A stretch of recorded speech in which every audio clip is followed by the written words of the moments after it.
Good morning.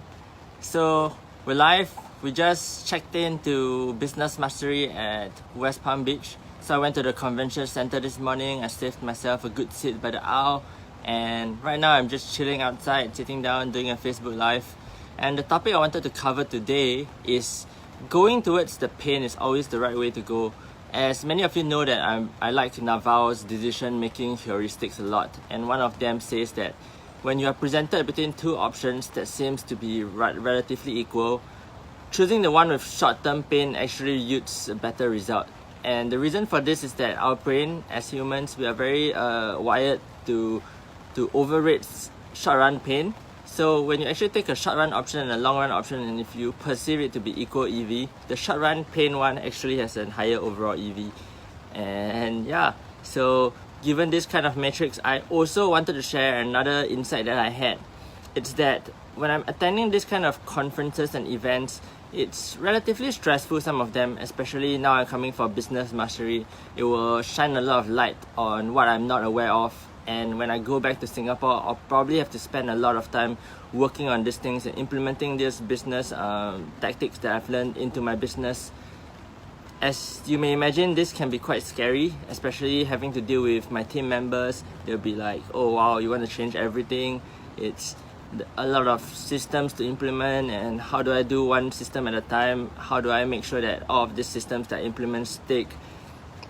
But the insight that I have is that anytime I feel uncomfortable, but yet I go towards the discomfort and I actually put in the time to learn the things that I'm uncomfortable about, that's where the biggest learnings happen. Think about it. Think about back in your life. Have you ever had any instance where you learned a massive amount, but you did not feel that fear or anxiety, or you did not feel like you were pushing past your comfort zone? All of your learning comes from some short-term pain. If you're in the gym, the growth comes when you're pushing your muscles and you're tearing the muscle fibers up. I don't even know if I'm saying it correct, but yeah, you break the muscles down, and that's where your learning comes. When it comes to learning, when it comes to growth, when it comes to poker, when it comes to everything that is related to learning and growing, it all comes when you are pushing the limits, and that's where you go through short run pain. So right now, I fully acknowledge that my comfort level attending this event isn't high, but that's why I completely love it. I understand that this is perfect as it is, and I couldn't have asked for anything more. So yeah, right now I think Tony probably comes out about 12, and maybe the dancing starts around 11. If you have not attended any of Tony Robbins events before, there's going to be a lot of jumping and dancing to get yourself into state and peak state. And the idea is that when you're in peak state, you think better thoughts and you learn better. So always keep myself in peak state whenever I'm at a Tony Robbins event, and I'll probably do a lot of my review to look through the notebook to see what there is in the text before I actually attend the event. And yeah, I'm pretty excited. I'm super excited. Last night I couldn't sleep too well because my thoughts were just going like, oh wow, what am I going to learn? And it's gonna be really long days, 12 hours every day. So I'll probably either update on Facebook Live in the night or in the morning. This is probably going to be like vlog style instead of content style in this coming 5 days, just because I have so much to learn and so much to attend.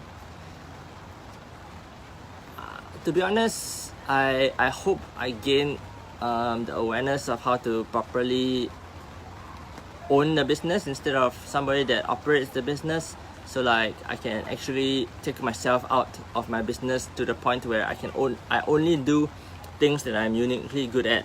So what I want to do these days is the things that I found myself uniquely good at is to spend time around Facebook Live, to spend time talking to people, doing podcasts, networking. It's all like the connection stuff and building connection with other people. That's the thing that I'm really good at.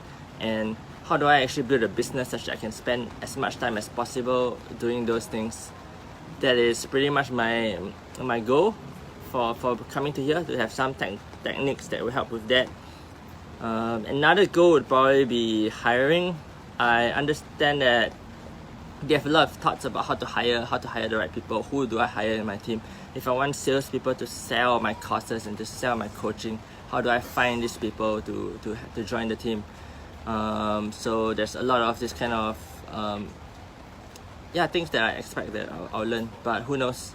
All I can do is just go there with an open mind, and every time I learn something unique, have a key distinction, I'm gonna write it down. And actually, you know what, whenever I finish a day, I'm gonna challenge myself to do one Facebook Live. I'll probably be very tired, but I'll use my Facebook Live to blabber out everything that I've learned in the business mastery session.